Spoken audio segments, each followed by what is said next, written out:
Hello everybody, this is Terry Jeanette with the Tapping Flamingo.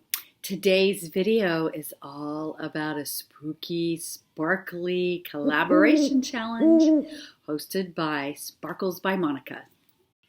After you get finished watching my channel, I hope you go check out all the other spooky participants. All you have to do is use the hashtag SpookySparkles2022. This is an open collaboration challenge, which means you'll see all kinds of fun things. I will be making a spooky necklace today. By the way, if you hear any little voices in the background, they're my spooky grandchildren. So sorry about that. They're just in there having fun. So last year, I was part of this collaboration challenge, and I made these really fun witch hat earrings. I'll leave a link up here so you can go check that out. At Christmas, I actually won a few goodies for Monica, and I won a couple of these little witch faces. When I opened them up, I knew exactly what I was going to save them for, and I was hoping she would do this challenge again. And she is, and guess what? We're going to make a necklace using this scary witch face. And not long ago, I actually received all these beautiful beads from BB Craft. I've been using these for different projects, but today, I don't know. What are we going to use? Maybe these agates, or maybe I'll just use the mixture that's in here, but we're going to make a necklace. One thing I was curious about is how much this little face would flip. And so I just wired very simply a couple of the purple agates on the top and the bottom. And I wore it all weekend. You know, she did not flip at all. She flipped a little bit like this, but she never flipped backwards. So she's going to be a really fun piece to wear over the Halloween holiday season. I plan on just keeping this one like this. Like I said, she works really good on just a chain. This one here, though, I'm going to wrap, and then we'll add them to some beads. So I'm debating on what wire I want to use. At first I was thinking silver, but I'm not going to use the silver. So maybe I should use the antique bronze, or maybe the antique copper, or I wonder if I have any black. Let me check that out. I do have black, and so that's what we're going to use. So what I'm going to do is just make a very long head pin here. Let's see.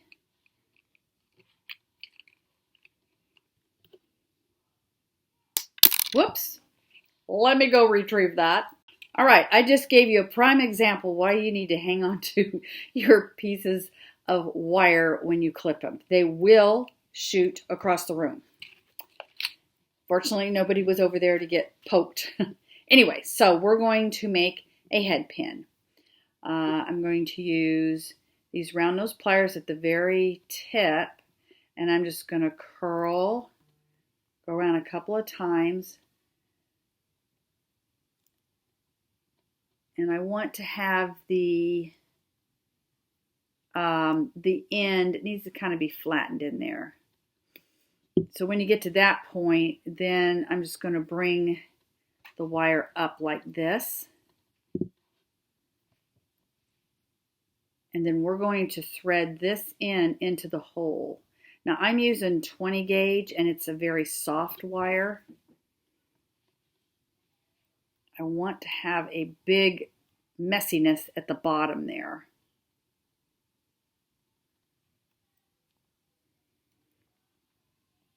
Now that end is sticking out, and that will poke. So I'm just going to go in there and kind of squeeze it into all that messiness. So you have a knot there. And I'm going to feed her on there, and she'll just have that little knot. It's almost like a bead. So now I'm going to make a messy wrapped loop at the top. And I guess it doesn't really matter. We can always move her around, so it doesn't really matter which way the loop is facing at this point.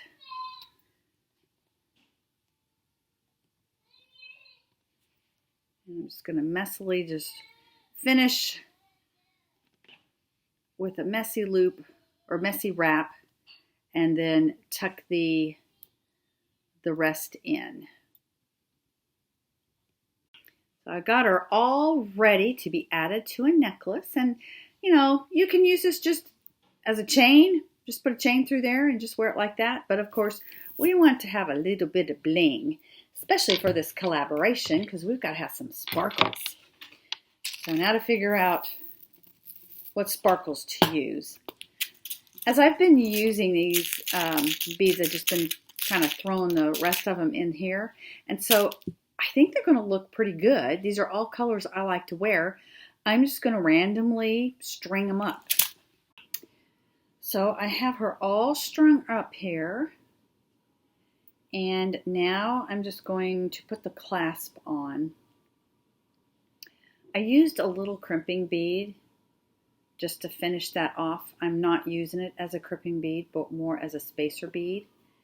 And then I'm going to use these crimp covers, or clamshell crimp covers. They're called different things, but I'm going to use these like I always do and just tie 2 knots. Now I went with a 16-inch necklace, 16 inches here. I'm going to have a 17-inch necklace once this is done. So I did 8 inches of beads, the witch, and another 8 inches of beads. All right. Once I have my 2 knots tied on top of each other, I just bring this clamshell together and squeeze gently and cut off the remaining beading wire. And then I'm just going to shift all the beads down toward the bottom there.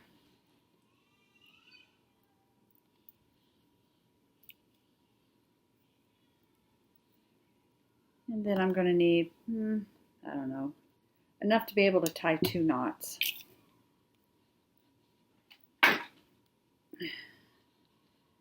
Let's see, where'd my crimp bead go? They're so tiny, it's hard to see them. There it is. So put that on there. And then I'm going to use a needle to feed the 2 knots into this crimp bead cover.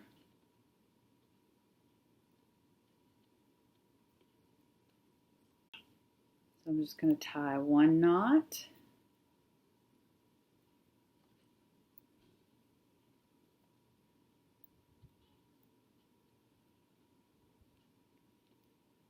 Feed that into the opening.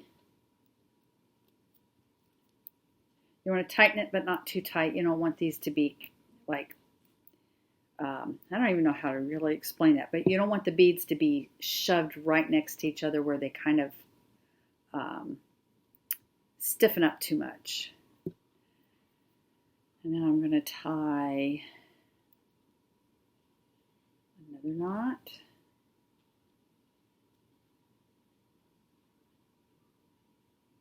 And feed it into the opening.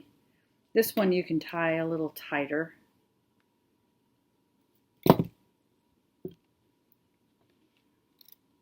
Close this up. Okay, one thing I want to show you here. You have to really be careful.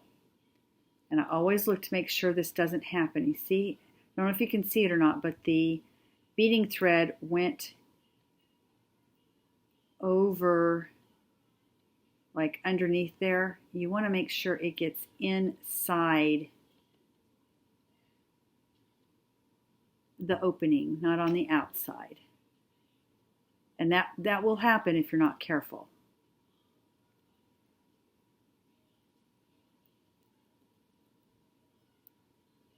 I don't know if you saw what I did there, but I just flipped it over. I'm going to have to tie another knot because I'm kind of glad this happened, because this will happen if you're not careful. Even with a seasoned jewelry person. It went on this side instead of in the middle. So I've just kind of flipped it in there. But see where the knot wound up? You don't want that. So I'm just going to tie another knot. And that other one will get clipped off. I hope that made sense.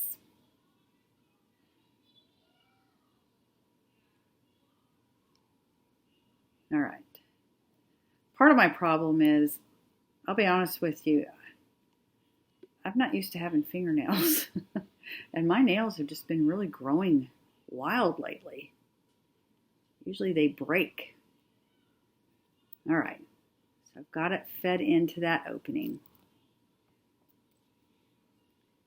Slide it out. Gently close it. And it wound up that all 3 of those knots went in there, which is fine. You want at least 2. 3 is okay, as long as they all fit in there. All right. So once we have that, all we need to do is put our jump ring on one side.